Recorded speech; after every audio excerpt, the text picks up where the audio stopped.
মধ্যে মুসলমান মিশর দখল করলেন। আমর ইবনুল আস মিশর দখল হয়ে গেল। মিশর দখল করার পরে মিশরীয়দের প্রাচীন একটা প্রথা ছিল, ধর্ম বিশ্বাস ছিল। প্রাচীন একটা ধর্ম বিশ্বাস হলো, মিশরীয়রা বলতেন তারা নীল নদের জোয়ার আনার জন্য একজন সুন্দরী কুমারী ধরে নিয়ে আসতো। প্রত্যেক বছরে সুন্দরী কুমারী একটা মেয়েকে নিয়ে এসে নীল নদের পাড়ে তারা জবাই দিত। জবাই দেওয়ার পরে রক্তগুলি গড়িয়ে গড়িয়ে গড়িয়ে গড়িয়ে রক্তগুলি গড়িয়ে গড়িয়ে গড়িয়ে গড়িয়ে নীল নদের পানির মধ্যে পড়ার পরে জোয়ার আসতো। জোয়ার আসতো। মুসলমানরা মিশর দখল করার পরে তাদের সেই প্রাচীন বিশ্বাস মোতাবেক তারা এই সময় একটা কুমারী মেয়েকে বাছাই করে লটারি করে খুব আনন্দে উদযাপিত করে লক্ষ লক্ষ মিশরীয়রা ঢোল ডগর পিটাইয়া গান গাইতে গাইতে নাচতে নাচতে তাকে নিয়ে যাচ্ছে। আজকে একজন কুমারী নারী হত্যা করা হবে এবং নীল নদের জোয়ার আসবে। এই মিথ্যা ধর্ম বিশ্বাসে কত মিশরী কুমারী নারীর জীবন চলে গেল শত শত বছরে, তার কোনো হিসাব নাই। প্রিয় মুসলমান, খুব মনোযোগ দিবেন। মিশরীয়দের ধর্ম বিশ্বাসে কত শত শত নারীর জীবন চলে গেল, তার কোনো হিসাব নাই। একটা ধর্ম বিশ্বাসে, মিথ্যা ধর্ম বিশ্বাসে। হাজিরিন, খুব মনোযোগ দিয়ে কথাগুলি শুনবেন। আজ মিশরবাসীরা ঘন ঘটা করে বিরাট বড় আয়োজন করে লক্ষ লক্ষ মিশরবাসী রওনা হলো। আজ কুমারী মেয়ে হত্যা করা হবে, জবাই করা হবে, রক্তগুলি গড়াইয়া গড়াইয়া আজকে নীল নদের মধ্যে যাবে আর জোয়ার আসবে। আজকে একটা কথা শুনে রাখবেন, পৃথিবীতে দুইটা নদী সরাসরি আল্লাহর জান্নাত থেকে আল্লাহ পাঠিয়েছে। একটা নদী নীল নদ, আর একটা নদী হচ্ছে ফোরাত নদ। এই জন্য হাজার হাজার মাইল অতিবাহিত হওয়ার পরেও এই নদী একটা দিনের জন্য কখনো শুকায় যায় না। একবার জোরে বলবেন কি মারহাবা। দুইটা নদী সরাসরি আল্লাহর জান্নাত থেকে এসেছে। নীল নদ আর ফোরাত নদ, শুনে যাবেন নবীগঞ্জবাসী। মিশরীয়রা নীল নদে জোয়ার আনার জন্য মিথ্যা বিশ্বাসের উপরে প্রতিষ্ঠিত হয়ে যখন কুমারী মেয়েকে নিয়ে রওনা হয়েছে, সেনাপতি আমর ইবনুল আস তিনি সৈন্যবাহিনী নিয়ে দ্রুত গতিতে দৌড়ায় যাইয়া তিনি মিশরীয়দের সামনে তলোয়ার বের করে দাঁড়ায় গেলেন। মিশরীয়রা যদি মিথ্যা বিশ্বাসের উপরে প্রতিষ্ঠিত হয়ে আজকে একটা কুমারী মেয়েকে তোমরা জীবন্ত হত্যা করো, আমি সেনাপতি আমর ইবনুল আস বলতেছি, এদেশ এখন মুসলমানের দেশ। এদেশে আল্লাহর আইন চলবে, আল্লাহর নবীর আইন চলবে। তোমাদের এই মিথ্যা বিশ্বাসে কুমারী কোন নারীর জীবন যেতে পারে না। যদি এই মেয়েকে তোমরা হত্যা করো, নীল নদের পরে যদি তোমরা জবাই করো, আমি আমর ইবনুল আস বলতেছি তোমাদের প্রত্যেকটা মিশরীয় যারা এই কাজ করবা, তোমাদের দেহ থেকে মাথায় তলোয়ার দিয়ে বিচ্ছিন্ন করব। জোরে জোরে জোরে জোরে জোরে।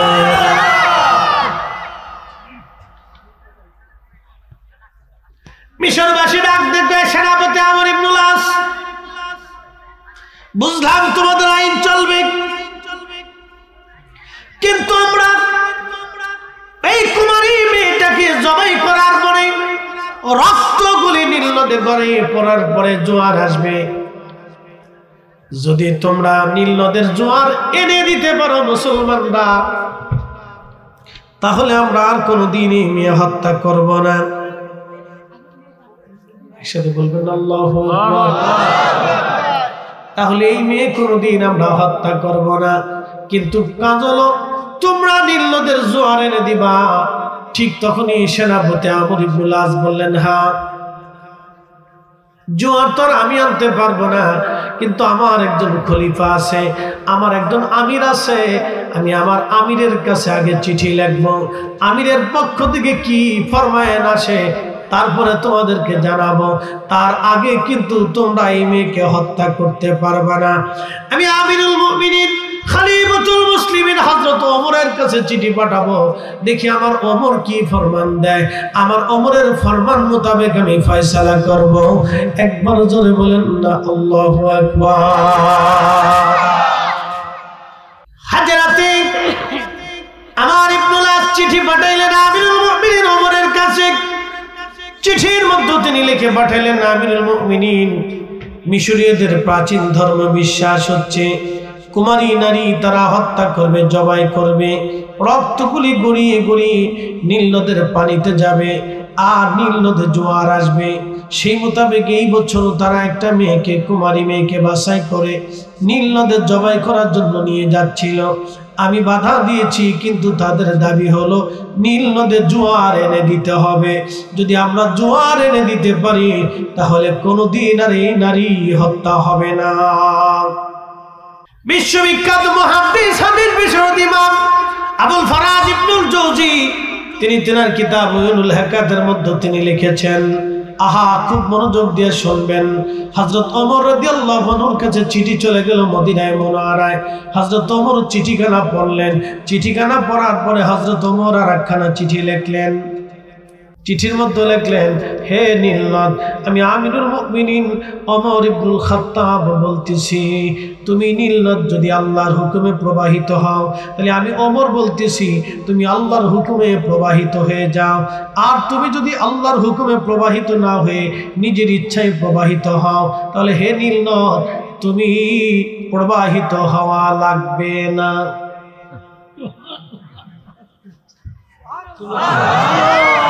না একসাথে না বললে বুঝবো কি করব। একসাথে বলে আল্লাহু আকবার। আল্লাহ এক, জোরে বলেন আল্লাহ এক, জোরে বলেন আল্লাহ এক, জোরে বলেন আল্লাহ। আশহাদু আল্লাহ ইলাহা ইল্লাল্লাহ, জোরে বলেন আশহাদু আল্লাহ ইলাহা ইল্লাল্লাহ ওয়া আশহাদু আন্না মুহাম্মাদান আবদুহু ওয়া রাসূলুহু। আল্লাহ ছাড়া আর কোনো ইলাহা নাই এবং আমাদের নবী হচ্ছেন আল্লাহর রাসূল এবং আল্লাহর বান্দা এবং শ্রেষ্ঠ রাসূল আল্লাহর হাবিব। কথা বলেন ঠিক না বেঠিক? ওমর কি চিঠিতে কি লিখলেন, হে নীলনদ, আমি আমিরুল মুমিনিন ওমর ইবনুল খাত্তাব বলতেছি, যদি তুমি আল্লাহর হুকুমে প্রবাহিত হয়ে থাকা তাহলে আল্লাহর হুকুমেই প্রবাহিত হবে। আর যদি তুমি তোমার নিজের ইচ্ছায় প্রবাহিত হও আল্লাহর হুকুম ব্যতীত, তাহলে তোমাকে প্রবাহিত হতে হবে না। হাজরাতে আমার চিঠিখানা লিখে ভাঁজ করে বার্তাবাহকের হাতে দিয়ে বললেন, বার্তাবাহক চিঠিখানা নিয়ে সেনাপতি আমর ইবনুল আসের হাতে দিবে, আর বলে দিবে ওমর বলে দিয়েছেন চিঠিখানা নিয়ে যেন নীল নদের মধ্যে ছেড়ে দিয়ে আসে।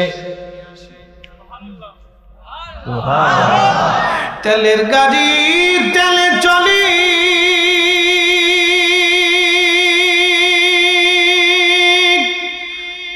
হাওয়ার গাড়ি হাওয়ায় উড়ে, বিনা তেলে চালায় গাড়ি নবী সুলাইমান।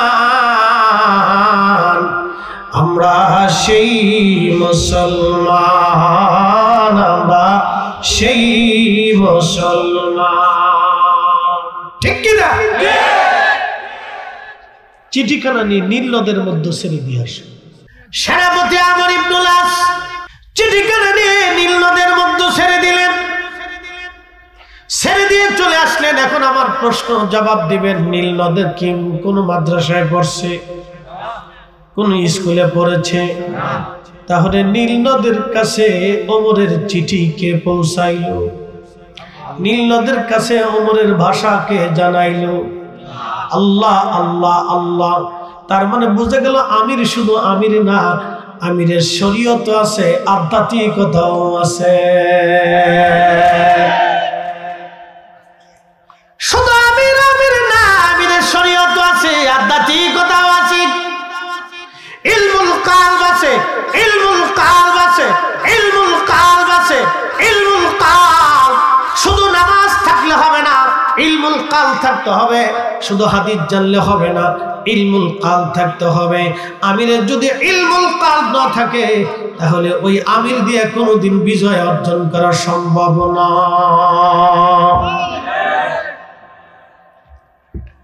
চিঠিখানা ছেড়ে দিয়ে চলে আসলেন আমর ইবনুল আস। চিঠি ছেড়ে দিয়ে চলে আসার পরে নীল নদের মধ্যে জোয়ার আসলো, জোয়ার এসে গেল।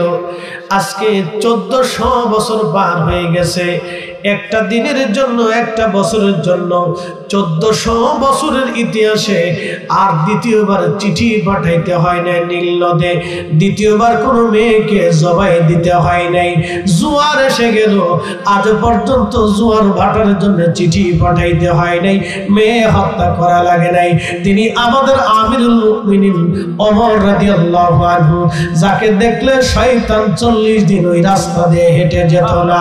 তিনি সেই নবী বললেন, আলাইকুম বিসুন্নতি, তোমরা আমার সুন্নাত মানবে, ওয়া সুন্নাতিল খুলাফায়ে রাশিদিন আল মাহদিন, তোমরা আমার খুলাফায়ে রাশিদিনের সুন্নাত মেনে চলবে। বলেন তেলের গাড়ির তেলে চলে,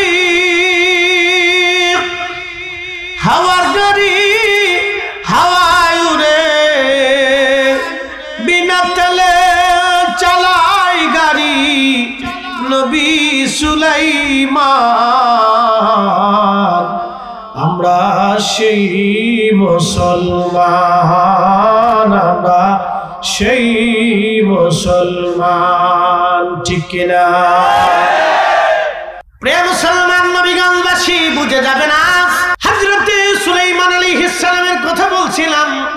বিরাট বড় বাহিনী নিয়ে উনি রওনা করেছেন। এমন সময় পিঁপড়ার দল, পিঁপড়ার ওয়াজ করতেছিলাম। পিঁপড়া, এই পিঁপড়ার দলের যে মালিক আছে বাদশা রানী, এই রানী তখন ডাক দিল, ইয়া আইয়ুহান্নামল, হে পিঁপড়ার দল, উদখুলু মাসাকিনাকুম। কোরআনে আল্লাহ সূরা নামলে লেখছেন, উদখুলু মাসাকিনাকুম, তোমরা উদখুলু মাসাকিনাকুম, তোমরা গর্তের মধ্যে তাড়াতাড়ি পালাও। এই পিঁপড়া, তাড়াতাড়ি আয়, গর্তের মধ্যে পালা। একসাথে বলুন আল্লাহু আকবার। কে ডাক দিছে? পিঁপড়ার রাজা, মহিলা রাজা, এই জন্য নমল শব্দ আসছে। ইয়া আইয়ুহান নাম, এ পিপিলিকার দল, তাড়াতাড়ি গর্তের মধ্যে পালাও। সুলাইমান আসতেছে, তখন পিঁপড়ায় যে ধমক দিছে, কথা বলতেছে, এটার আওয়াজ সুলাইমান আলাইহিস সালামের কানে যায় লাগছে। তাহলে কানের পাওয়ার কত? এই কানের ভিতরে কি মেশিন বসানো ছিল? ফাতাবাসসামা দাহিকা, সুলাইমান আলাইহিস সালাম মুস্কি মুস্কি হাসে, আল্লাহ কি শিখাইলা আমারে, তুমি কি বিদ্যা দিলা যে পিঁপড়ায় কথা কয় হে তাও জানে। আল্লাহু আকবার। এই বিদ্যা এখনো পৃথিবীতে আছে, কথা বলেন, এই বিদ্যা এখনো পৃথিবীতে আছে, কিন্তু সবার কাছে নাই। এটা যাদের কাছে আছে তাদের কাছে যাইতে হলে একবারে সর্বপ্রথমে হালালের জিন্দেগি গঠন করিয়া দুনিয়াকে লাথি মেরে আল্লাহর জন্য নিজের জীবনকে কুরবানি করতে হবে। কথা বলেন ঠিক না বেঠে? এটা সবাই পারে। কখনো তোমাকে যদি ভুলি, হেদায়েতের আলো জেলে নিয় কাছে তুলি, ঠাই দিও প্রিয়তম অগমহিয়ান, তুমি রহমান, তুমি মেহেরবান। অন্ধ গাহে না শুধু তোমারি গুণগান, অন্ধ গাহে না শুধু তোমারি গুণগান, বুঝেও বুঝে না তবু শান, তুমি রহমান, তুমি মেহেরবান।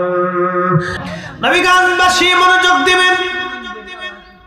মানব শরীর থেকে নির্গত পানি নির্যাস থেকে আল্লাহ আমাদেরকে নসল সৃষ্টি করলেন। আমার আল্লাহ, আল্লাহ বললেন সুম্মা জাআলা নাসলাহু, আমি রব্বুল আলামিন তোমাদের নসল সৃষ্টি করলাম, বংশধারা, মিন সুলালাতিন মিন মাইন মাহিন, বাবা মায়ের শরীর থেকে নির্গত নির্যাস পানি থেকে আমি রব্বুল আলামিন তোমাদের নসল সৃষ্টি করলাম।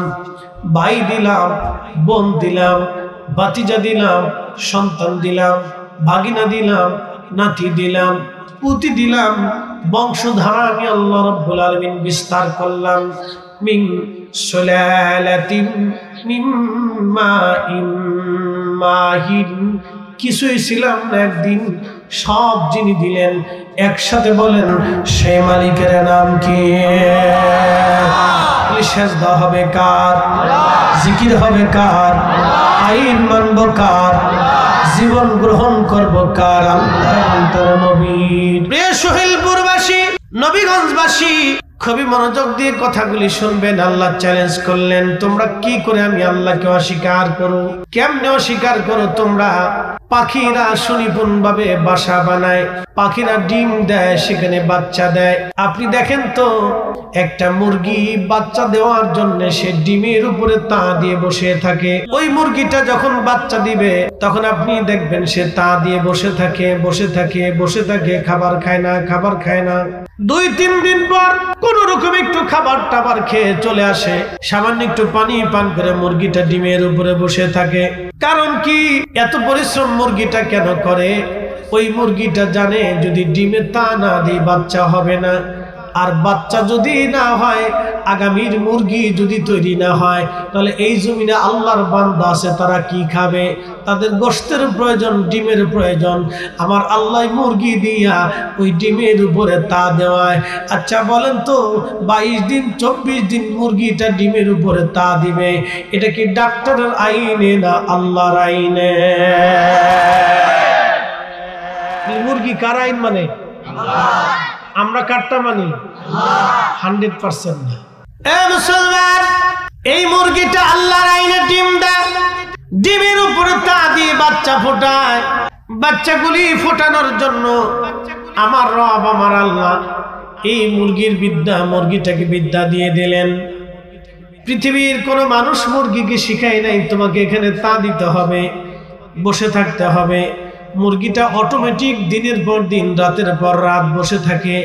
বলেন মুরগি আইন মানে কার? এই জন্য আল্লাহ বললেন, কাইফা তাকফুরুনা বিল্লাহ, কি করে তোমরা আমি আল্লাহকে অস্বীকার করো? অন্য আয়াতে আল্লাহ বললেন, ইয়া আইয়ুহাল ইনসানু মা গাররাকা বিরাব্বিকাল কারীম।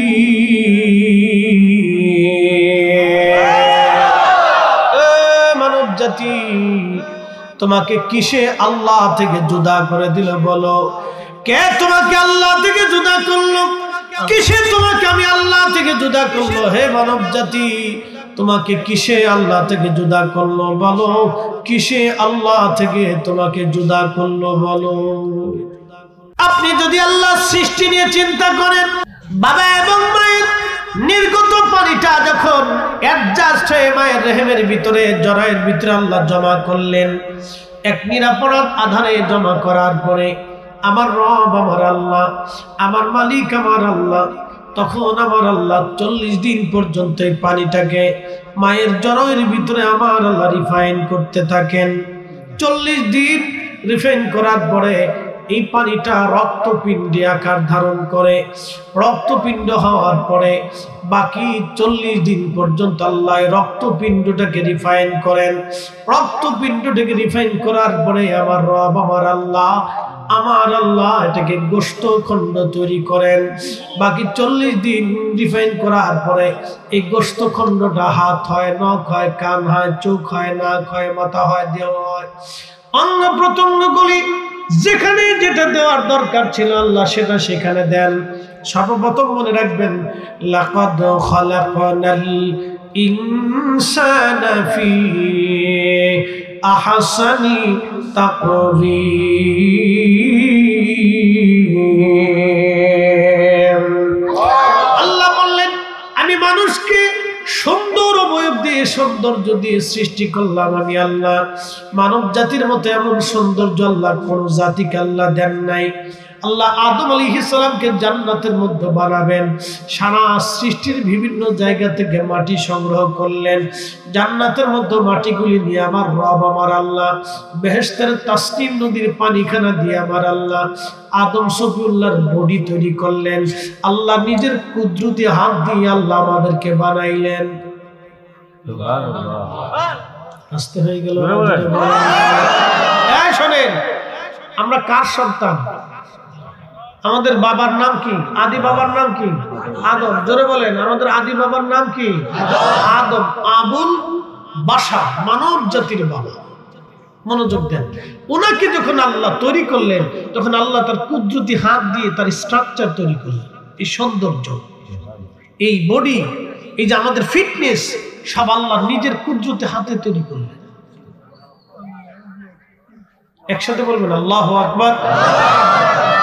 আল্লাহ বানাইলেন কত জাতি,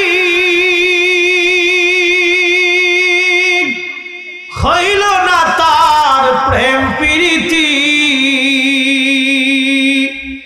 অবশেষে মানুষ বানায় প্রেমের কারণে, প্রেমের ডুরি বান্ধরে মদিনার শনি। ফেরেশতারা আল্লাহকে কয়, আল্লাহ তুমি মানুষের এত মর্যাদা কেন দিলে? আল্লাহ বললেন, ফেরেশতারা মানুষকে এত মর্যাদা দিলাম তোমরা কি বুঝতে চাও? কাহা কাল্লা, তুমি মানুষের এত মর্যাদা দিলে, তুমি, আমরা তো তোমার অনেক ইবাদত করি, আমরা কেন শ্রেষ্ঠ হলাম না? মানুষ শ্রেষ্ঠ হয়ে গেল। আল্লাহ বলেন, ফেরেশতারা আমি মানবকে দুইটা দিক দিছি, একটা পজিটিভ আর একটা নেগেটিভ। আমার দিকে তাকান, একটা পজিটিভ আর একটা নেগেটিভ। আমাদের ক্রোধ আসে না, রাগ আসে না? কথা বলে, রাগ আসে না? আবার রাগ মিটে যায় না? রাগ আসে, রাগ মিটে যায়। অহংকার আসে না? হিংসা আসে না? কামনা বাসনা আসে না? ক্ষুধা আসে না? ক্ষুধা লাগলে কি মাথায় কাজ করে? তখন এই হালাল হারাম অনেকে বাঁচতে চায় না। এই জন্য অভাবে পড়লে অনেকে চুরি করে। অভাবে পড়লে কি করে? চুরি করে। অভাবে পড়লে চুরি করে। বিপদে পড়লে তখন মানুষ ভিন্ন চিন্তা করে। তো মনোযোগ দেন, নেগেটিভ পজিটিভ আল্লাহ মানুষকে দিছে, কিন্তু ফেরেশতাদেরকে আল্লাহ কোনো নেগেটিভ দেন নাই, শুধু পজিটিভ দিছে। ফেরেশতারা বললেন, আল্লাহ তুমি আমাদেরকে কেন শ্রেষ্ঠ না বানাইয়া মানুষদেরকে শ্রেষ্ঠ বানাইলে? আল্লাহ আল্লাহ ডাক দিয়ে বলেন, ফেরেশতারা রে তোমরা কি দেখতে চাও আমি কেন শ্রেষ্ঠ বানাইলাম? বলে, হ্যাঁ আল্লাহ। বলে, আমি রব নেগেটিভ দিলাম, পজিটিভ দিলাম, কাম দিলাম, ক্রোধ দিলাম, মোহ দিলাম, হিংসা, কামনা, রিয়া, বাসনা, আশা, আকাঙ্ক্ষা, যাতনা, দুঃখ, কষ্ট, সব সুখ, আনন্দ, বেদনা সব আমি তাদেরকে দিলাম।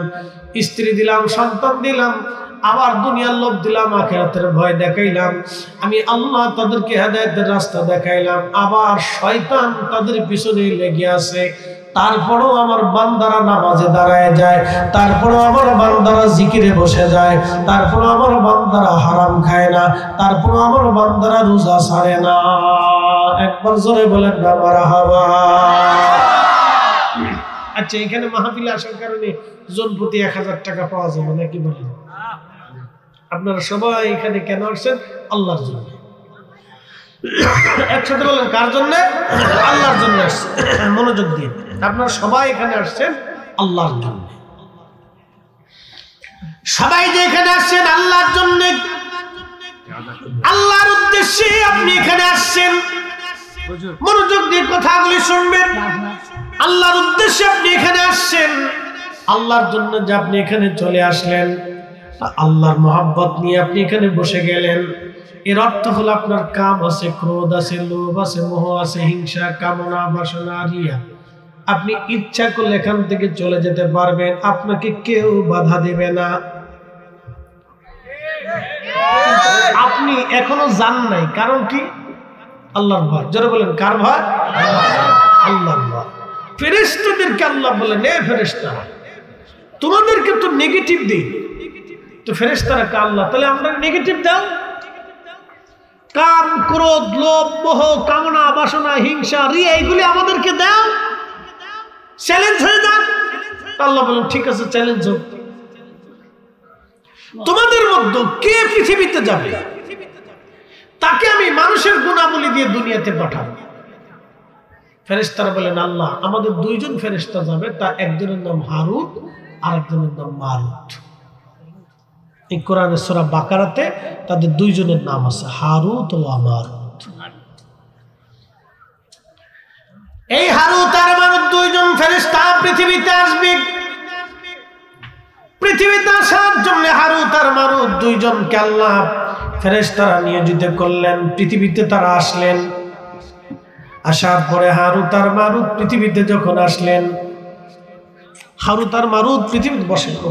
হারুত আর মারুত যখন পৃথিবীতে আসলেন, বসলেন, আল্লাহ তাদেরকে কাম দিলেন, ক্রোধ দিলেন, লোভ দিলেন, মোহ দিলেন, কামনা, বাসনা, রিয়া, আশা, আকাঙ্ক্ষা, সব কিছু রব্বুল আলামিন তাদেরকে দেওয়ার পরে আমার রব আমার আল্লাহ তাদেরকে দুনিয়াতে পাঠাইলেন। এই মনোযোগ দিবেন যুবক ভাইরা, এই হারুত আর মারুত দুনিয়াতে আসার পরে আল্লাহ দুনিয়াতে তখন জোহরা নামক একজন সুন্দরী নারী ছিল।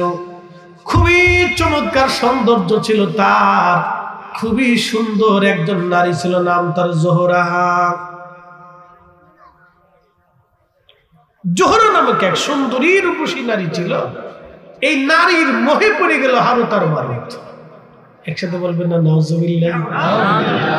এই জন্য নেগেটিভ আর পজিটিভ যখন এক জায়গা হয়, মোমবাতের আগুন এক জায়গা হলে জ্বলবেই। এই জন্য আল্লাহ নারীদেরকে বললেন তোমরা মাথার থেকে পা পর্যন্ত ঢেকে দাও। একসাথে বলবেন আল্লাহু আকবার। কি করো? পর্দা করো। জোরে বলেন কি করো? জোরে বলেন কি করো? পর্দা যে কি জিনিস সেটা ঢাকা, ওই যে কি কয় আপনার স্টেডিয়ামে দেখা গেছে ওই পাকিস্তানের এক শিল্পী এসে গান গাওয়ার পরে বোঝা গেছে যে বাংলাদেশে কি পরিমাণে পর্দা আছে। কি কথা বল না কে? পুরো পর্দার পর্দা, সব জিন্সের প্যান্ট, হাফ প্যান্ট, জিন্সের প্যান্ট, গেঞ্জি, আমরা গেঞ্জি লেগে গেছে, ফ্যান লেগে গেছে, কোন জ্যাকেটও লেগে গেছে, আল্লাহ জানে। বাংলাদেশের অবস্থা খুব করুণ, ভয়াবহ অবস্থা সামনে চলতেছে। লক্ষ লক্ষ নারী প্রকাশ্যে সি সি সি সি কুত্তা পর্যন্ত ফেল খাইছে। এই সমস্ত নারী যারা বিয়ে করবে ওর কপালের উপরে ঠাডা পড়বে, ঠাডা ঠাডা ঠাডা ঠাডা। ভাইয়া বেপরদা নারী লজ্জা শরম কুত্তা নিয়ে হয়ে গেছে না, মানুষের বিবেকের উপরে কুত্তায় পেশাব করে দিচ্ছে। কি কঠিন পরিস্থিতি আপনি জানেন? পাকিস্তানের এক শিল্পী এসে নারী পুরুষ একসাথে ওই স্টেডিয়ামের ভিতরে একটু শোনাশুনি, নারী পুরুষের ঘাড়ের উপর উঠে নাচতেছে। বুঝতে পারছেন? আপনি বুঝে যান তাহলে আমরা কোথায় আছি। আপনি প্রত্যেক জেলায় জেলায় এক একটা কনসার্ট দিয়ে দেখেন যে কত বেহায়া নারী ঘর থেকে বেরোয় কনসার্ট দেখার জন্য যায়। কত বেড়ি যাবে তার হিসাব নাই। এটি মাহফিলে বইতো না, এটি ওয়াজ শুনতো না, এটি ওয়াজ শুনেন না। ওয়াজ যারা শুনে তারা মধ্যবিত্ত, ওয়াজ যারা দেয় তারা মধ্যবিত্ত, নিম্নবিত্ত, গরিব শ্রেণী। ধনীরা ওয়াজ শুনে না। ওয়াজ শোনার দরকার ছিল ডিসি, এসপি, টিওনো, মিওনো, সরকারি এমপি, মন্ত্রী, প্রধানমন্ত্রী, রাষ্ট্রপতি, প্রধান উপদেষ্টা, সচিব, যা আছে সরকারি কর্মকর্তা, কর্মচারী, একবারে পিয়ন থেকে শেষ পর্যন্ত, সচিব থেকে নিচ পর্যন্ত সব কটার বাধ্যতামূলক ভাবে ওয়াজ শোনার দরকার। তাহলে এদেশে অন্তত হলো কিছু হলো চুরি টুরি বাটপারি সিটারি করতো। যারা ওয়াজ শোনে তারা সিটারি করে না, সারাদিন পরিশ্রম করে খায়, রাত্রিবেলা এসে হুজুরি ওয়াজ শুনে ঘুমাইতে হয়। কি কথা খারাপ কিছু ভাই? সিটার গ্রুপ ওয়াজে আসে না, সিটার গ্রুপ ওয়াজে আসে না। ওরা জানে যে ওয়াজে গেলে হুজুরে বাস দিবে না, বাস হুজুরে বাস দিবে, বাস এলে গায়ে না।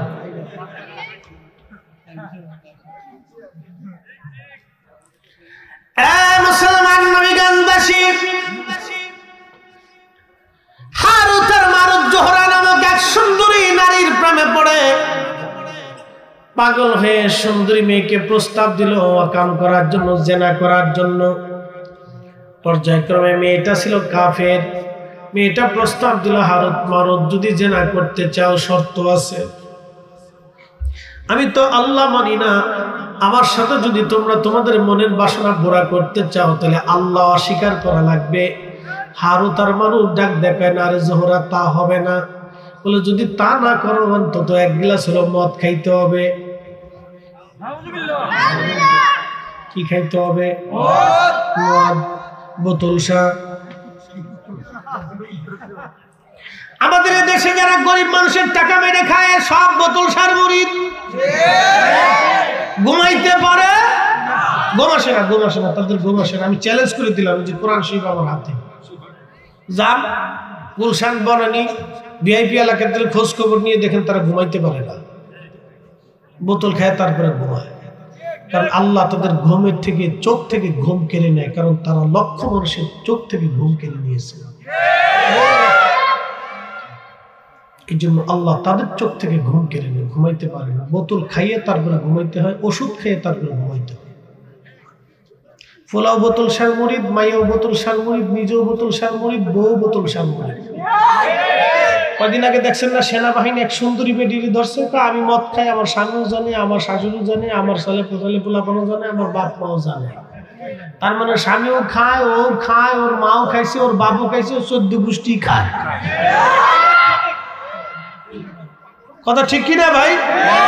সব 14 গোষ্ঠী বোতল সার মুরিদ। এই বোতল সার মুরিদ হয়ে বোতল খায়, এরপরে বাসায় যায় বউরে মা খায়, মারে শাশুড়ি খায়, সাওয়ালরে দুলাভাই কয়, ছেলে আবার যাইয়া এই মনে করেন যে আপনার বাপরে কয়, তাও এই কেমন আছে। বুঝতে পারছেন? আল্লাহ সুখ দেয়নি, আল্লাহ সুখ দেয়নি, কারণ তারা মানুষের সুখ কেড়ে নেয়। কাদের সুখ কেড়ে নেয়? মানুষের সুখ কেড়ে নেয়। এই জন্য আল্লাহ তাদের চোখ থেকে, শোনেন, আল্লাহ বড় ইনসাফওয়ালা, আল্লাহ বড় ইনসাফওয়ালা। আল্লাহ পৃথিবীতে বিচার করে, অবশ্যই বিচার করে। আল্লাহ অনেক বড় ইনসাফওয়ালা। ভাবতেছেন ওরা অনেক টাকা মেরে দিয়ে সুখে আছে, না না, আল্লাহর কসম করে বলি কোনো সুখ নেই। আমরা হালাল টাকা জাহারুজি করে নিশ্চিন্তে খাই, নিশ্চিন্তে ঘুমাই, কোনো টেনশন নাই। বাপ ঘুমটাও খুব সুন্দর ঘুম হয়, ঘুমাইলে মনে হয় বেহেশতে চলে গেছি। কি কথা বল না? ঘুমাইলে কি মনে হয়? জান্নাতে চলে গেছি। এটা আল্লাহর দয়া। একসাথে বলবেন আল্লাহু আকবার। কার দয়া? আল্লাহ। নবীগঞ্জবাসী ওই সুন্দরী জোহরা বলতেছে, হারুত আর মারুত, যদি আমার সাথে তোমরা জানা করতে চাও তাহলে এক গ্লাস মদ খেতে হবে, আর একটা বাচ্চা ছেলে আছে তাকে মেরে ফেলতে হবে। হারুত আর মারুত রাজি হয়ে গেল। তারা বাচ্চা ছেলেটাকে হত্যা করলো, মদ পান করলো। মদ পান করার পরে দুইজনে তখন জানা করলো, কিন্তু তারা ফেরেশতা ছিল। আল্লাহ তাদেরকে মানবীয় গুণাবলী দিয়ে দুনিয়াতে পাঠাইলেন। আল্লাহর পরীক্ষায় তারা পাশ করলো না, ফেল করলো। ফেল করার পরে আল্লাহ ডাক দিয়ে বলেন, হারুত আর মারুত, দেখলা তো আমি মানব জাতিকে কেন সম্মান দিয়েছি, কেন ইজ্জত দিয়েছি। তাদের কাম আছে, ক্রোধ আছে, লোভ আছে, মোহ আছে, কামনা, হিংসা, রিয়া, আশা, আকাঙ্ক্ষা, যাতনা, দুঃখ, কষ্ট, সুখ, নিন্দা এবং দুর্বলতা সব আমি আল্লাহ দিলাম। নেগেটিভ পজিটিভ আমি আল্লাহ সব মিলিয়ে দেওয়ার পরেও আমার বান্দারা প্রচন্ড শীতের মধ্যে কেঁপে কেঁপে কেঁপে কেঁপে ফজরের নামাজ পড়ে, আমি রাবকে সেজদা দিই, ঠান্ডার মধ্যে কেঁপে কেঁপে আমার বান্দারা আমার সেজদা দেয়। ফেরেশতারা রে বান্দা সৃষ্টি করতে নিষেধ করেছিলেন, এই শীতের মধ্যে ফজরের ওয়াক্তে আমার বান্দা দেখ ঠান্ডা পানি দিয়ে ওযু করে এসে আমি রব্বুল আলামিনের দরবারে সেজদায় পড়ে গেছে। ফেরেশতারা এই জন্য আমি আমার মানব জাতি বান্দাদেরকে শ্রেষ্ঠত্ব দিলাম। একবার জোরে বলা যাবে কি মারহাবা।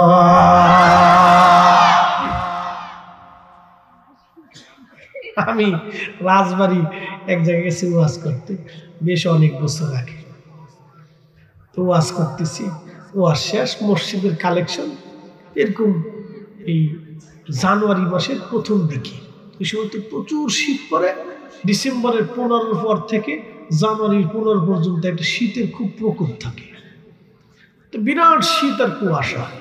তো ওয়াজ নসিহত করে মসজিদের জন্য কালেকশন করে শেষ করে দোয়া করব, মুসল্লি দাঁড়ায় হুজুর একটা মাসালা দেন। কি মাসালা? আমাদের মসজিদের মুয়াজ্জিন খেতার ভিতরে হইয়া হইয়া ফজরে আজান দিছে, আজান কি হইব নি? আচ্ছা কিন্তু কি ফতোয়া দিবেন? বললাম বাবাজি জীবনে সালাতুল কাজা, সালাতের কাজা অধ্যায় করছি, কিন্তু আজানের কাজার তো কোনো অধ্যায় নেই।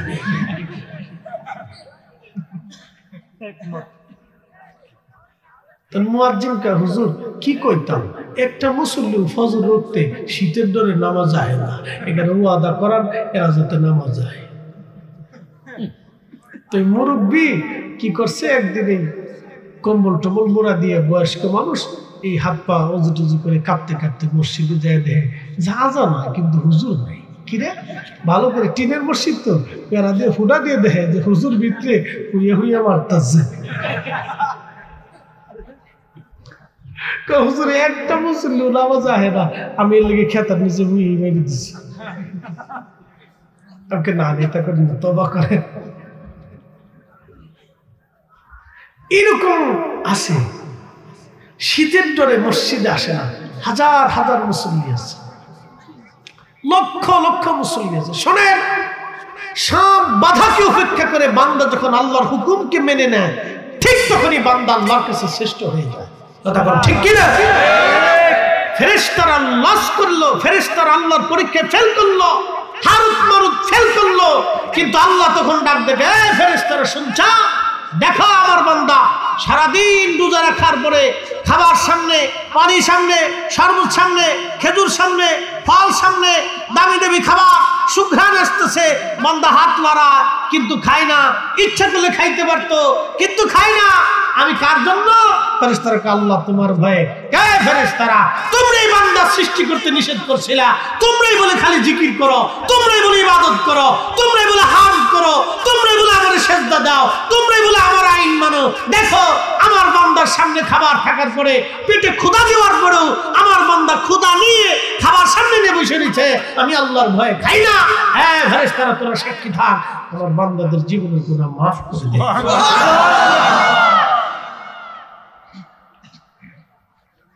সব প্রতিকূলতা মেনে যখন বান্দা আল্লাহর দিকে চলে আসে, তখন আল্লাহ বান্দার জন্য খুশি হয়ে যায়। আল্লাহ বানাইলেন কত জাতি,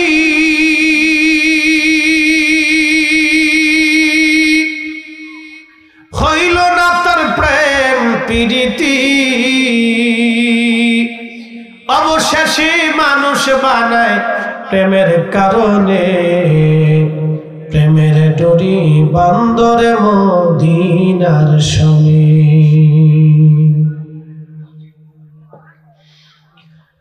প্রিয় নবীগণবাসী, খুব মনোযোগ দিয়ে কথাগুলি শুনে যাবেন। মায়েরা ধারে রেহেমের ভিতরে যখন পানি রিফাইন করতে থাকে, আমাদের হাত হলো, চোখ হলো, কান হলো, এখন প্রশ্নগুলি জবাব দিবেন। আমাদের চোখ কান হাত পা গুলিকে গাইনি ডাক্তারের পরামর্শে না আল্লাহর ইচ্ছায়? কার ইচ্ছা? আল্লাহ। ফি আই সূরাতিন মাশা রাক্কাবাক।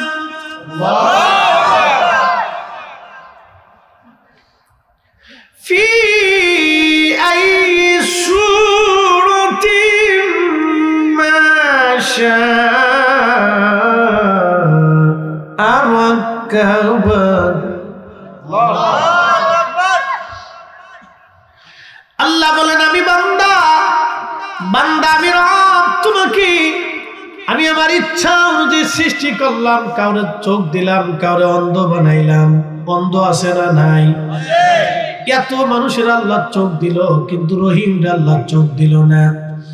রহিমরে যদি চোখ না দিত, তাহলে আপনি জানতেনই না পৃথিবীতে অন্ধ বলে কিছু আছে।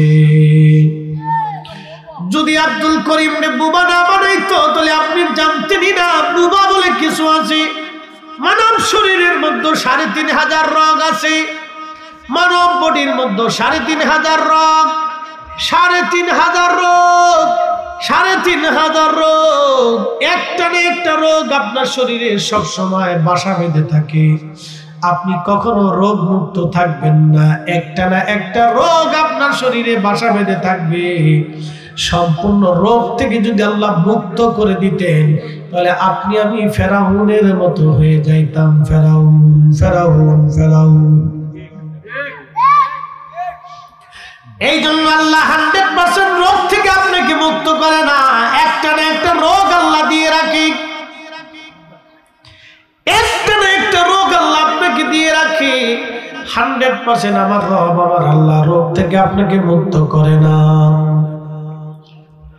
বন্ধু আমার, ওই দেহ যখন স্ট্রাকচার তৈরি হলো 120 দিনের মাথায় আমার আল্লাহ আমার রব আপনার বডির মধ্যে, আমার বডির মধ্যে রূহ নামক ইঞ্জিন আমার আল্লাহ ফিট করায় দিলেন 4 রঙের মশলা দিয়া। যে কইরাছে তোর গঠন 4 রঙের মশলা দিয়া।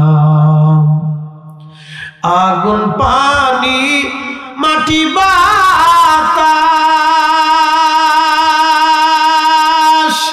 একযোগে করিয়া প্রকাশ। আগুন পানি মাটি বাতাস একযোগে করিয়া প্রকাশ। দেখলি না তুই কইরা তালাশ, ওরে দেখলি না তুই কইরা তালাশ। কোন জায়গা সে মহাজন 4 রঙের মশলা দিয়া। 4 রঙের মশলা দিয়া যে কইরাছে তোর গঠন 4 রঙের মশলা দিয়া। আগুন পানি মাটি বাতাস একযোগে করিয়া প্রকাশ। আগুন পানি মাটি বাতাস একযোগে করিয়া প্রকাশ। দেখলি না তুই কইরা তালাশ, ওরে খুঁজলি না তুই কইরা তালাশ। কোন জায়গা সে মহাজন 4 রঙের মশলা দিয়া।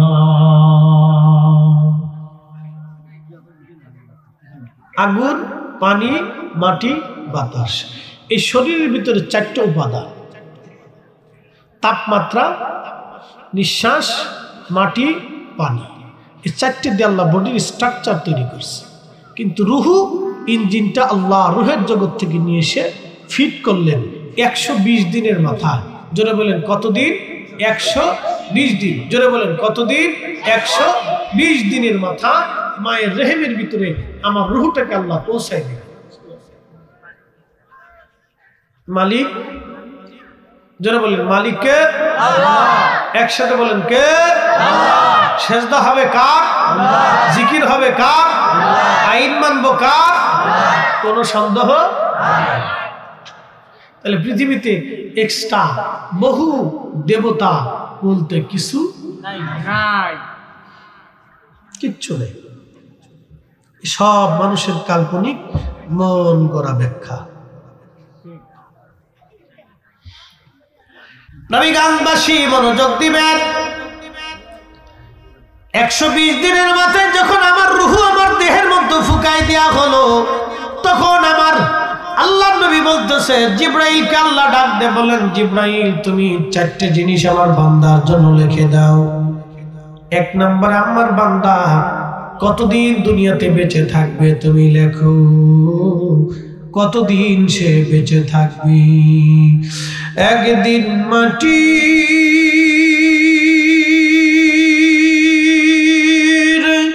ভিতরে হবে ঘরে, মন আমার কেন বান্ধ দালান ঘর, মন আমার কেন বান্ধ দালান ঘর।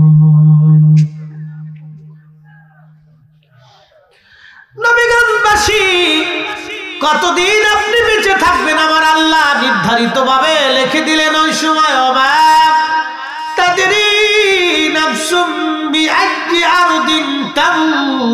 মানুষ কোথায় কোন জায়গা কোন হালতে মারা যাবে আল্লাহ ছাড়া কেউ জানে না, আল্লাহ ছাড়া কেউ জানে না, আল্লাহ ছাড়া কেউ জানে না। এবং খুব মনোযোগ দিবেন, আপনার সামনে থেকে আপনার বন্ধুকে নিয়ে যাওয়া হলো আব্দুল করিম। করিমের বডিটা আল্লাহ নেয় নাই, করিমের ভিতরে যে আছে তারে নিছে। কথা ঠিক কিনা? আমাদের বডি নিয়ে যায় আল্লাহ, তো কি নেয়? রুহু। যারা বলেন কি নেয়? রুহ। রুহটাকে আল্লাহ নিয়ে যায়। এই রুহটাকে যখন আল্লাহ নিয়ে যায়, যিনি নিলেন তার নাম মালাকুল মউত। যার হুকুমে নিলেন তিনি আল্লাহ, যে জগতে নিলেন সেটা আল্লাহ বরজাক। তাহলে যাকে নিল সেও সত্য, যে নিয়ে গেল সেও সত্য, জিনের হুকুমে নিলেন তিনিও সত্য, যেই জগতে নিল জগৎ সত্য। যিনি আমরা একসময় রুহের জগতে ছিলাম ওই জগৎ সত্য, মায়ের রেহেমে ছিলাম সেই জগৎ সত্য, দুনিয়াতে আসছি এই জগৎ সত্য। এই জন্য আল্লাহ বলছেন কাইফা তাকফুরুনা বিল্লাহি, কি করে তোমরা আমি আল্লাহকে অস্বীকার করো? তোমরা কি করে অস্বীকার করো? তোমরা কি করে আমাকে অস্বীকার করো? কাইফা তাকফুরুনা বিল্লাহি ওয়া কুনতুম আমওয়াতা, মৃত্যু ছিলে আহইয়াকুম, জিন্দা বানাইলাম, সুম্মা ইউমিতুকুম, আবার তোমাদেরকে মৃত্যু দিব, সুম্মা ইউহয়িকুম, মৃত্যু দেওয়ার পরে আবার জিন্দা বানাবো, সুম্মা ইলাইহি তুরজাউন, জিন্দা শুধু বানাইয়া ছেড়ে দেব না, তোমাদেরকে আমি আল্লাহর দরবারে হাসরের ময়দানে তারাইয়া আমার সামনে দাঁড়া করাইয়া হিসাব করব। একসাথে বলবেন আল্লাহু আকবার। কিরে তুই সামনে বইরিস, মুসল্লি খুব কড়া, মনে সব মাহফিলি যায় না, সব মাহফিলি যায়, তুই সামনে বইয়ে থাকস। আচ্ছা, কোনটাই বাদ দিত না, আল্লাহর অরিজিনাল বান্দা। একসাথে কারণ আল্লাহু আকবার। তোর মতো দুই সাইডে পাগল সব জায়গায় পাই, ঠিক আছে। এটা একটা আত্মা, একটা জীবন আল্লাহ ওরা দুনিয়াতে পাঠাইছে আমাদের জন্য পরীক্ষা। ওরা আল্লাহ পৃথিবীতে পাঠাইছে একটা জীবন।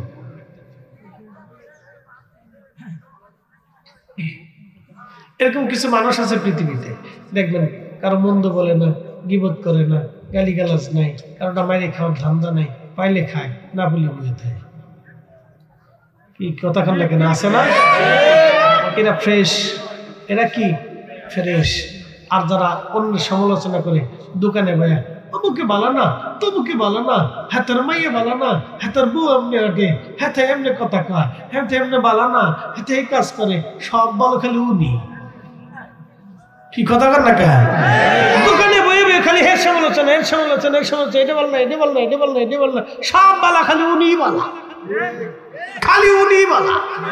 এটা হলো অসুস্থ, বেমারি, বেমারি, বেমারি।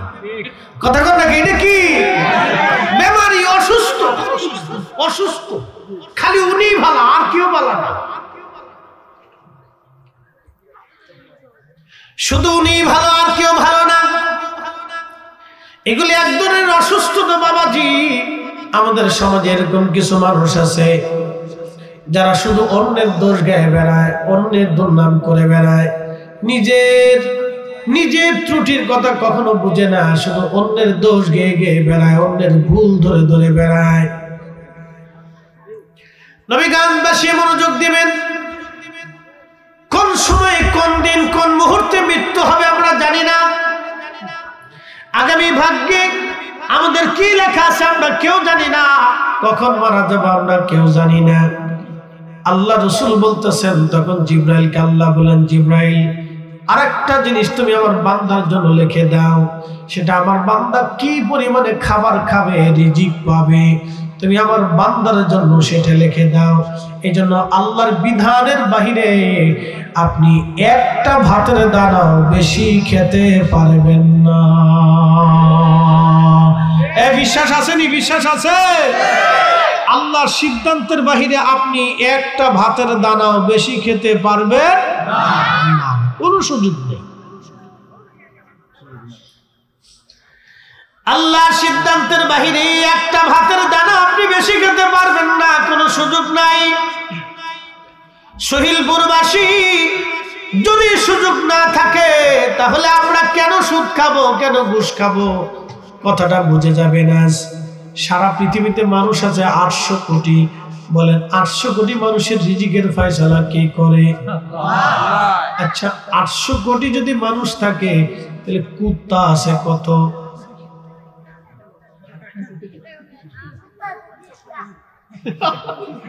কয়টা? 30টা? ঠিক আছে। আচ্ছা কোন তো ফুটি মাছ যদি সাগরের ভিতরে যায় তাহলে সাগর দেখার পরে ফুটি কি করে? ফুটি কবে সর্বনাশ, কোথা তাই না, তো ওর দশা হয়েছে তাই। ও যদ্দূর বুঝছে তদ্দূর কইছে। ওর মতো সারা পৃথিবীতে কুত্তা আছে 30টা, ও গুনে গুনে এটাই পাইছে। ঠিক আছে, ও গুনে গুনে এটা দেখছে যে কুত্তা এই এলাকার ভিতরে 30টা, ও মনে করছে এটাই সারা পৃথিবী। মানুষ 800 কোটি, কুত্তা আপনি হিসাব করে দেখেন, প্রত্যেক ইউরোপিয়ান, প্রত্যেক আপনি আমেরিকান, 2 মহাদেশে যদি আপনি যান তো প্রত্যেকের বাড়িতে অন্তত একটা হলো কুত্তা পাবেন। ঠিক আছে না? 800 কোটি মানব যদি হয়, অন্তত কুত্তা না হলেও আপনার না হলে 50 কোটি কুত্তা সারা পৃথিবীতে আছে। কুত্তা বিলাই দিয়ে 50 কোটি আছে। আচ্ছা বলেন 800 কোটি মানুষের জাতিসংঘ আছে, এই 800 কোটি মানুষের জন্য হাজার হাজার ব্যাংক আছে, খাদ্য গুদাম আছে, বিরাট বড় জমি আছে, মালভূমি আছে, বিরাট বড় বড় ফসলের জাহাজ আছে, আবার বিরাট বড় বড় খাদ্য গুদাম আছে, খাদ্য জমা করা আছে।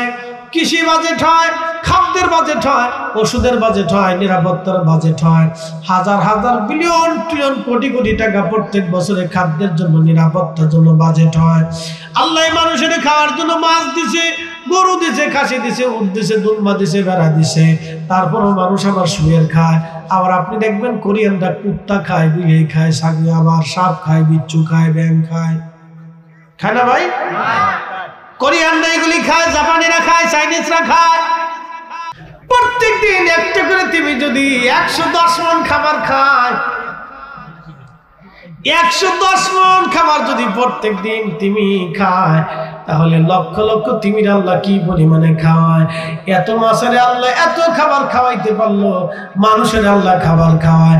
তারপরে এই মানুষ সুদ খায়, ঘুষ খায়, অন্যের জমি মেরে খায়, অন্যের টাকা মেরে খায়, দোকানে বাকি খায়, 50 বছরে আর দেখা সাক্ষাৎ না।